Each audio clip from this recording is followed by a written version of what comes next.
Hey guys, what's going on? Back with another zombies video. And this is going to be the solve for the Pygmalion poster that's both on Black Ops 1, Kino Toten, and also Black Ops 3 Zombie Chronicles, Kino Toten. And just before we go any further, this is going to be kind of like an advanced video where I'm just going to assume that you are well aware of the whole Easter egg and I'm not gonna explain every single little detail. So when I say Kino de Toten Pygmalion poster, I'm just gonna assume that I think that you guys know the whole backstory behind the poster. So I'm gonna start by saying, unfortunately, it's a mistake that everyone made, including myself, and especially zombie YouTubers, where they tend to just Google something, get a quick answer right away, make kind of like a backstory answer to it, and then kind of make a video and then go on to the next video. I find looking back now, not to like point fingers or anything like that, but more to try and help everyone for the future, like Black Ops 5 or going back into other zombies maps and trying to solve some of those old Easter eggs. I think like a lot of people, again, just kind of Google stuff really quickly, get like a short answer, a quick answer, and just kind of like put it in the video and then put the video together and then go on to the next thing. Uh, what people fail to understand or listen, I'm going to say what people fail to listen is when the devs, um, either if it's Jason Blundell or Jimmy Zielinski in the past, or even Lee Ross with his videos, because this actually ties into Infinite Warfare also, Infinite Warfare Zombies is we fail to listen about how there's different levels of Easter eggs. Granted, some people could go into the game and find Easter eggs, and then some of the very sophisticated that you have to put a lot of thought and search into it. I understand not everybody can do that, but just in the future, you should really try and do it or make an attempt to maybe talk to other people, listen to other people in the zombies community. That some of these Easter eggs aren't as just simple and clear cut as you guys have thought it was in the past. Like I said, either just because people just wanted to make a quick video, wanted to be the first one to put like a solve to it or some type of theory to it, and then unfortunately, I still see that today in the zombies community where people just kind of, one person makes a video, then 10 people behind carbon copy that video, and then it's almost like funny enough, like a virus or a cancer, it just spreads where like, and then I look and I see that like so many people are spreading false information, fake news type deal, which I personally hate that term fake news. But a lot of stuff ends up being correct and then ends up being thought of, facts, factual history or whatever. But it actually isn't. It's just people carbon copying. And it's the big YouTubers, because some of them just kind of see a hot topic and just kind of want to make their own video, cash in on it really quickly. So, with all that being said, again, I'm going to move on. Just understand that I hope that you guys know what the Pygmalion poster is and kind of the backstory to it. So, like I said, most people Googled Pygmalion and came up with probably just Google search really quickly, looked at a couple, maybe books, movies, and the history behind it. How is a I believe a Greek book or a Greek play, and it also is, well, it says at the bottom it's a legendary figure of Cyprus in Greek mythology who was a king and a sculptor. And basically, just to kind of sum it up very quickly so I can move on, it's basically about a guy, or Pygmalion is kind of a genre of movies. Wherever you see a lonely guy, maybe like an outsider, a lone wolf type person, where he doesn't have a girlfriend of sorts and is a loner, lives by himself. So my phone always goes off, and I do this all in one shot, and I'm not going to record it all over again, just because I just don't do that. So, anyways, Pygmalion is a style of movie or genre, I would say, where there's a lonely guy, maybe a mad scientist, an outsider of some sort, kind of like an outcast, and he kind of is in love with maybe some type of um, inanimate object. where it's not like a real girl. Like, let's say you go to the mall and you see a mannequin or something like that, or you go to the toy store, you see like a Barbie doll, and you're in love with the Barbie doll. It's really strange stuff, but it's kind of what the Pygmalion genre is based off of, and he wants to bring that girl to life. So he kind of creates in his lab or in his house or whatever a real life version of that doll or mannequin or sculpture. So that's kind of like the genre of Pygmalion, and that's what I think where most zombie YouTubers or just Easter egg hunters stopped, and they just kind of said, "Hey, this kind of like sounds like Sam." And if you go by the poster, a lot of people were saying, "Oh, that looked like Sam coming out of the pyramid on Moon," which there probably is some truth to that. And I think that's pretty much what most people, or where most people stop, is just kind of searching the name.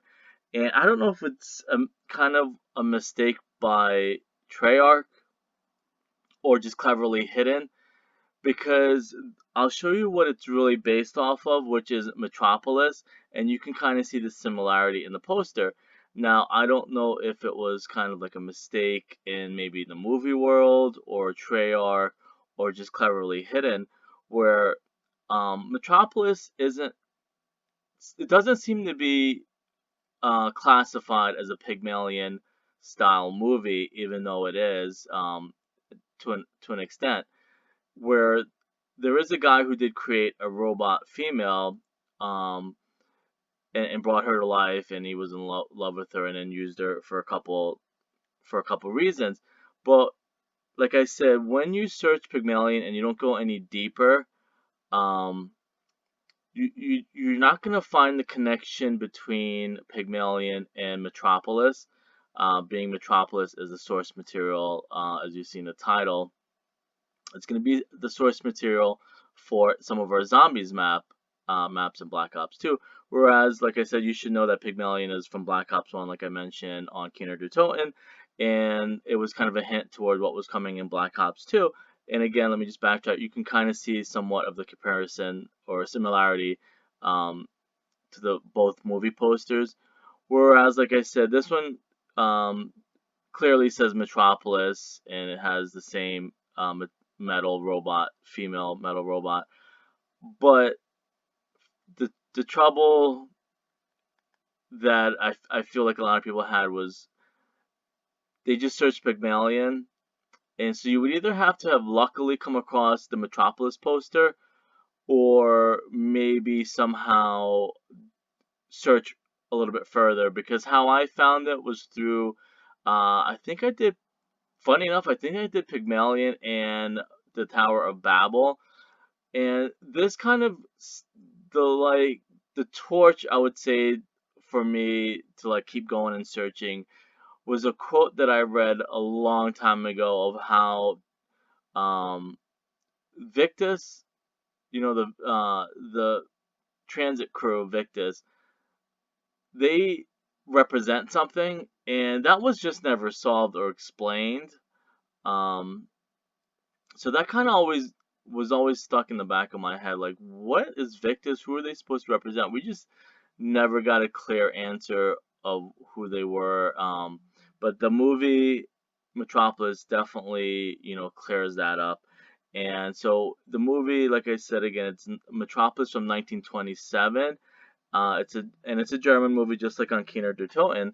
And it's a science fiction or sci-fi movie drama by Fritz Lang, and that's going to come up in the future in other Black Ops, but I'm not going to go through that in this. I'm going to probably explain it at another time. I'm just trying to just keep this as the Kino der Toten Pygmalion poster solve and explain how it was being used in the future of the Zombies map. And like I said, you would just have to have noticed maybe the similarity in the poster, maybe dug a little bit further to come across the movie and make the connection between Pygmalion and Metropolis. And so Metropolis, really quickly, it's very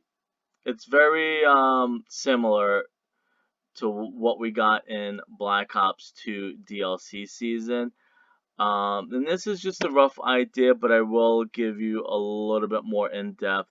And it's just a 1927 German silent film, so that's very important too. It's a silent film, so I'm gonna show you or link the movie, which is on YouTube, and I did take some clips from it from YouTube, so you can watch it yourself. So there's no words, there's just a couple. Sorry, there's no sound, I guess, voice sound. It's just put to music, kind of like if you're familiar with Fantasia, kind of that style, maybe even like a musical style where there's not too many words that are spoken, but there are words that are like citated. It gives a couple explanations and stuff like that, and it's done through, and like it says, and this is 100% correct, expressionist science fiction drama where when there's no sound and you can't talk, you have to express yourself and really dramatically express yourself, exaggerate your expressions. And if you end up watching the movie, you'll see how like everything is just so over the top. The acting is like over the top because it has to convey a message without words. Like I said, this is gonna be, I'm gonna probably start losing people, but it's gonna be very in depth, somewhat in depth and difficult. Um, Topic, I guess, to for some people to follow. But for now, just keep in mind it's a German silent film from 1927, which you'll see, and I'll kind of point out what or how it links to our zombie maps. And another thing before I move on, this is also where I guess it's a solve because there's some other stuff that I saw in there. And this is another version of the poster, or another location, sorry, of the poster here. And then the Faust poster, which, like I said, that ties to Lee Ross because Lee Ross is the one who did his version of one of these posters in Infinite Warfare Zombies, which more people might be finding out about that. I mean, some people knew about it back then, but it kind of now confirms, I guess, or flushes out where like um, a lot of these posters did end up becoming maps. We just never really noticed them or made the connection. And as far as the Samantha, Amelia, Abigail, that hinted towards Black Ops 2, Abigail being Misty from Black Ops 2. Other research, or guess maybe a solve that I did, Amelia in Latin means enemy or versus or something like that. So in this sense, I know Jimmy didn't end up staying with Treyarch. They replaced him with Jason Blundell, and Jason kind of went in a different direction.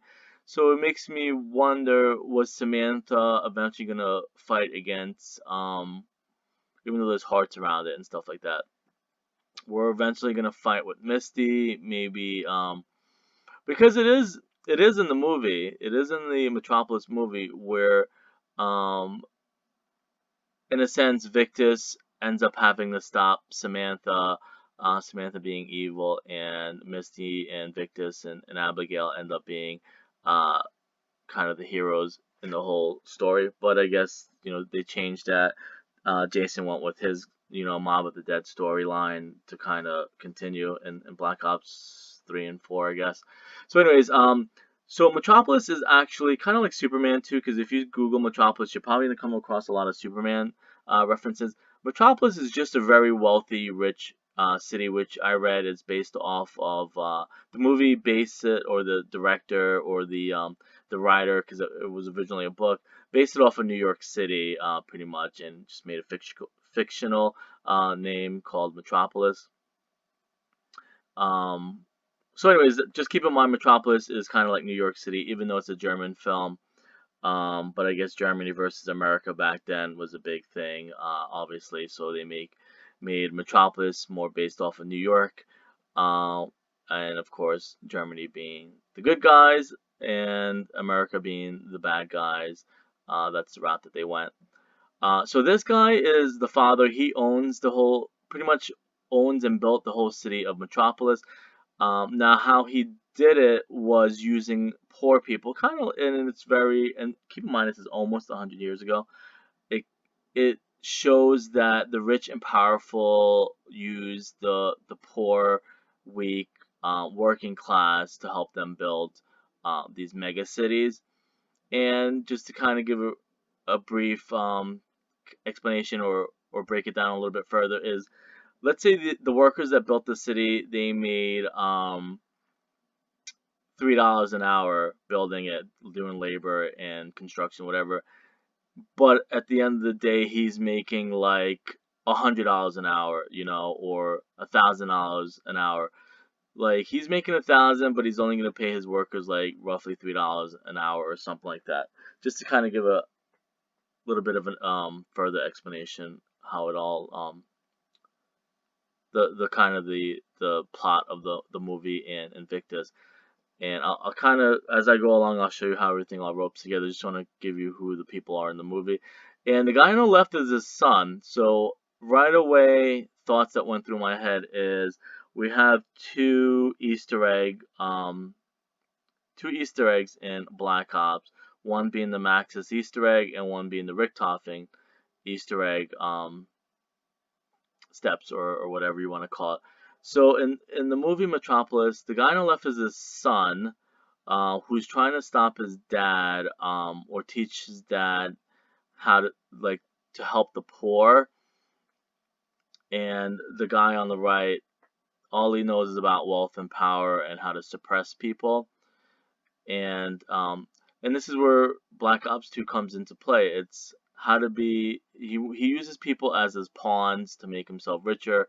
And I'm gonna show you some more stuff, but just keep in mind these are the two sons they're battling. I mean, sorry, father and son that are battling against each other. He's trying to teach his dad how to change, and his dad doesn't want to change. So right away I thought, like I said again, Maxis and Richtofen Easter egg. Not sure who is who, because I think in ours they look like they're both evil. Richtofen and Maxis, they both want to dominate the ether, and I guess in a sense you could say ether is maybe Metropolis or something like that as a comparison. So next is a video. I know it's a black screen, but this is gonna prove how it was a solve, and it kind of I gasped and almost fell out my chair when I saw this. So I'm gonna play it real quickly. First, obviously says Kino, as in Kino de Toten, and this is just like I said, from YouTube, and this, you'll see the name of the studio that made it is Tranzit Film. So I'm like, oh, that's why they called it Tranzit, and it's gonna end there. I'm like, so that's why they called it Tranzit. But of course, to kind of make it a fun little Easter egg, Jimmy and Treyarch changed it to a Z. But this is kind of like the first Easter egg, aside from the poster, I'd say it's the second Easter egg that kind of made me start looking into. I'm like, wow, that's pretty clever. And every time I solve stuff like this, I say to myself, I'm like, wow, that's pretty clever how Treyarch hides stuff, or the way that their Easter eggs, are well, cleverly done. So anyways, that was just like the second solve, like I said, first being the poster and stuff like that. So now I'm going to start going into a couple images from both the movie and our maps from Black Ops 2, how stuff looks similar. So here is, of course, the tunnel in Black Ops 2. You're riding on the bus, and it's the first tunnel when you're leaving the bus depot going to the diner. You go under the tunnel, and I think you can find one of the jet gun pieces and stuff like that, or the table to build the key card pad or whatever it's called. So you're going to see how similar it is in the movie, and it literally is kind of similar. And this is like the underground tunnel. And we use it for a bus, unless a bus is used to symbolize the workers of some sort, maybe how they go back and forth to work. I don't know exactly. I don't want, like I said, I'm not going to get too much into like that type of part of the whole Easter egg solve, maybe theories or whatever, but just want to kind of point out how there is a tunnel that is very similar to the tunnel we see in Tranzit, which leads to their underground. And again, I guess this is a good place to point out that the workers were symbolized, or Victis symbolizes the workers, how they were being used, and like it said in the Tower of Babel, or Obey the Voices. I think even one of them says something about pawns, be their pawns. I don't know if that was buried, but there is an artistic direction, I guess, that the Treyarch, maybe Jimmy, used to put the message through. And it's pretty much about also fighting capitalism, as you'll see as this goes on. So, the other thing I want to point out is obviously Tranzit is known for the fog, or I guess the mist or whatever, and the earth is blown up. But that is actually also done for a reason. I know, like, unfortunately, they come up with a theory which I guess can be correct, or whatever. Oh yes, great idea. Let us walk further into the blinding mists which obscure all navigation. But as you see, I don't do it in here, but as you know, the denizens are in the fog. When you go into the mist or the fog, you get attacked, and you either kind of run out, or run really quickly, or stab them, or kill them, whatever. So if I had wanted to die, I would have jumped off a bridge. Forgot to click that, but I just want to point out how, like, you know, Tranzit has fog, and you go into the fog, you get attacked by denizens.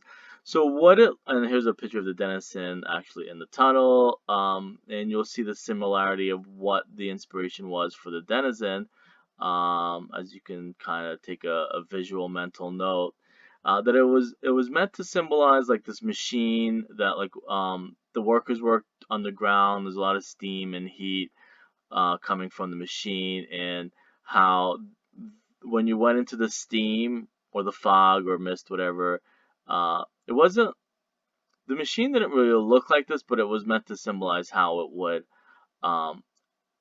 eat the workers, and how people work themselves to death just to make the rich more powerful. But like I said, I'm not going to go into too much stuff like that. This is just really showing the comparisons of everything. And again, that's looks like the inspiration where they got the denizen from inside the mist, and it would actually eat the workers and kill them, and stuff like that.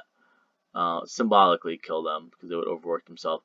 So the next one is, let's see. Okay, so as you guys know,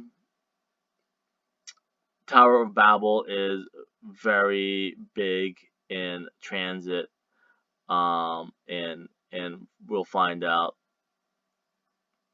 and we'll find out in Dire Eyes. And the movie is about the Tower of Babel, how the dad, like I showed in the beginning, he actually lives in the Tower of Babel, and how the workers built it for him. And I always thought the Tower of Babel was something good. But if you want to pause, I know I'm talking over the words, or the the words on the screen. The Tower of Babel is actually something bad. How it was built by the gods, I'm assuming. And I guess they tricked humans into building the Tower of Babel. After they built the Tower of Babel, the humans, that they weren't able to communicate with each other. So I guess this shows that how the gods tricked them into building the Tower of Babel. And in the movie, and I'll show you in Dire Eyes, what the Tower of Babel is. And it's something that was overlooked all these years, literally like 8 years, because I think Black Ops 2 came out in 2012.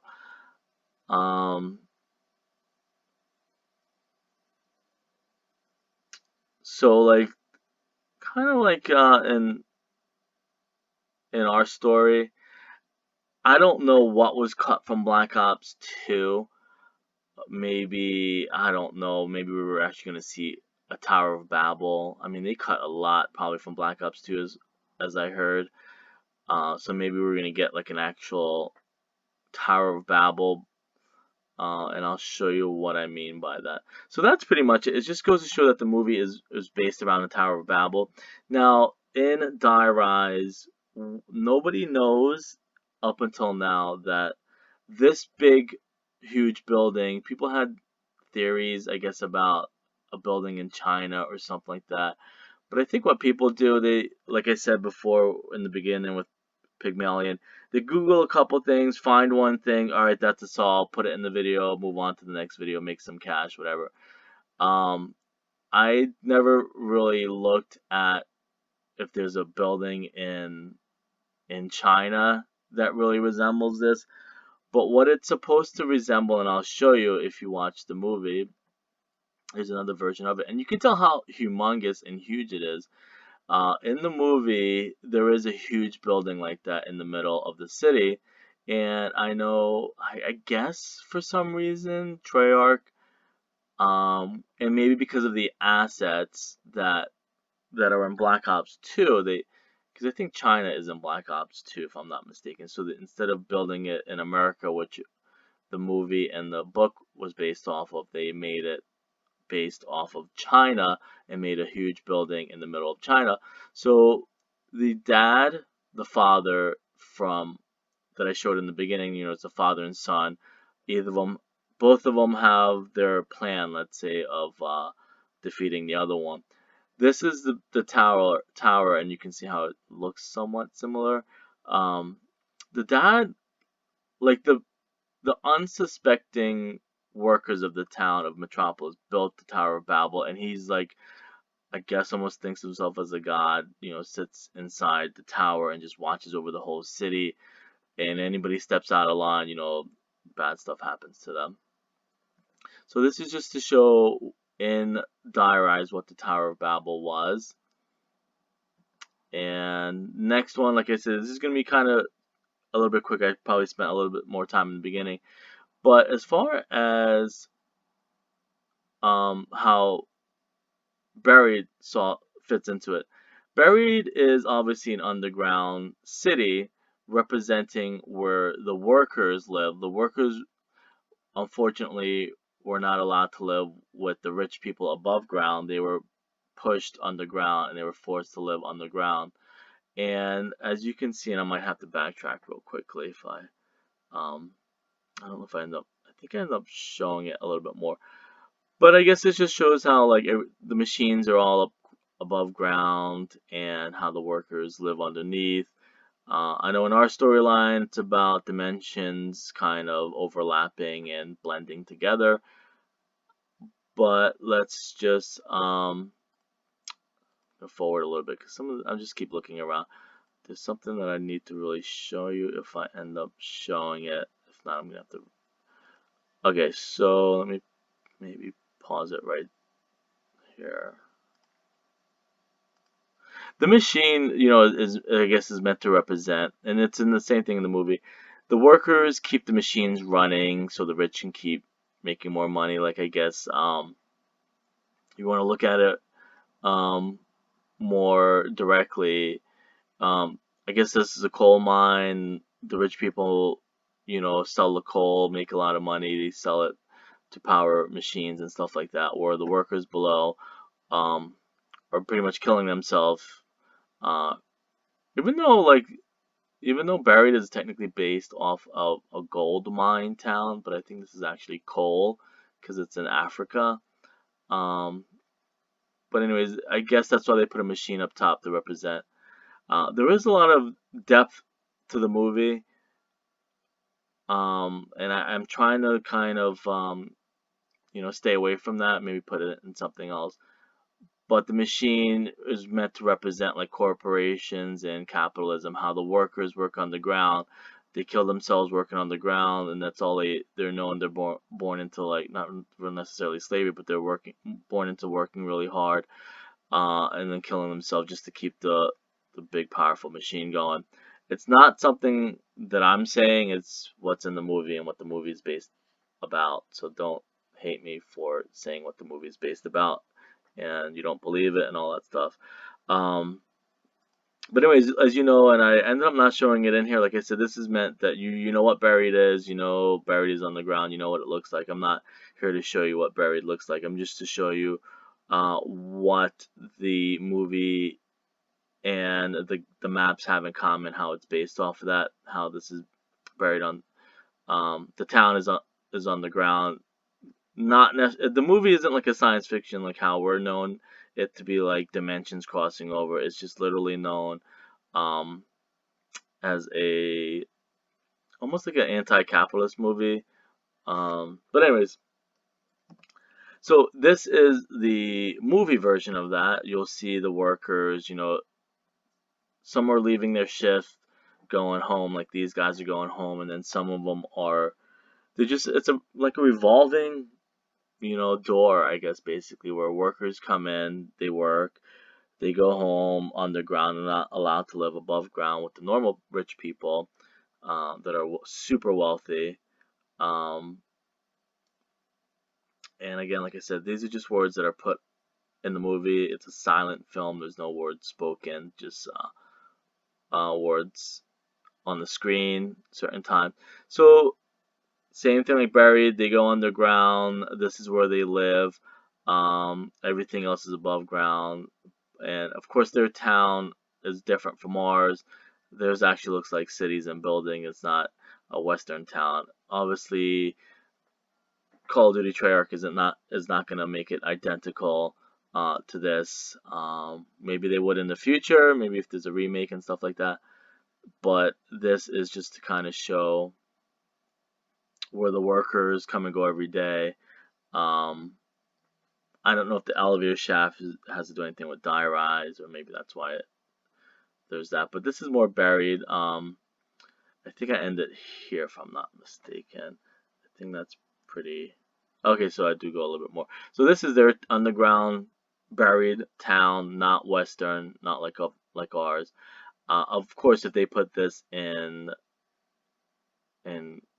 Black Ops, this would have been a little bit too plain and whatever. And another thing I wanted to point out, is why I kept it in here. Is this shaped maybe like a pyramid or maybe the Tower of Babel, a huge triangle, and I mean triangles are very maybe that's what even like why the pyramids are on moon. And like I said, I'm not trying to get into theories, but like you think of a pyramid scheme or the rich and the powerful, and I'm gonna backtrack at one step while it's playing. Um, to make yourself rich is you sit on top of the pyramid and everybody below you works really hard, and then they give all the money to you, and that's pretty much what a pyramid scheme is like. You sit on top, you make a ton of money, people below you, they make some money, um, but you end up making the most of the money, either if you're born into wealth and stuff like that. So again, that's pretty much it. Like I just wanted to kind of show every map and how the movie shows you, um, or what was from the movie that was used in the Black Ops game. I mean, this is just more like a physical showing, not necessarily going in too much into story and backstory, but just keep in mind if you watch the movie or research it that they end up using like how Richtofen and Maxis used Victis twice to do their dirty work for them. Not really so much about money and capitalism in zombies, but they pretty much just use them, representing how the rich, use the poor, unsuspecting people to do their work for them, and they die. It doesn't matter if they die or live, they just want to make sure their plan goes through, as Richtofen and Maxis did. Or in this case, Richtofen, and Tag Toten, Richtofen, and Nikolai, I guess. But anyways, that's pretty much it. Like I said, pretty much this all started with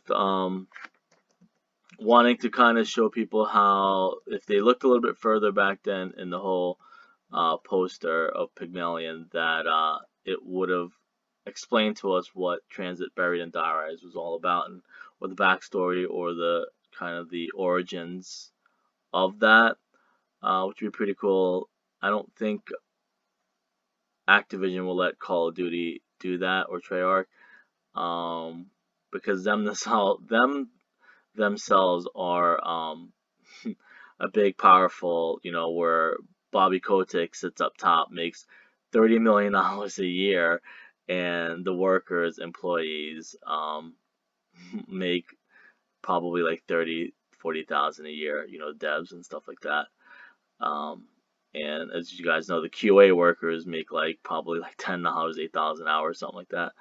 But it's pretty ironic at the same time. Anyways, I'll leave it at that. I'll see you guys there.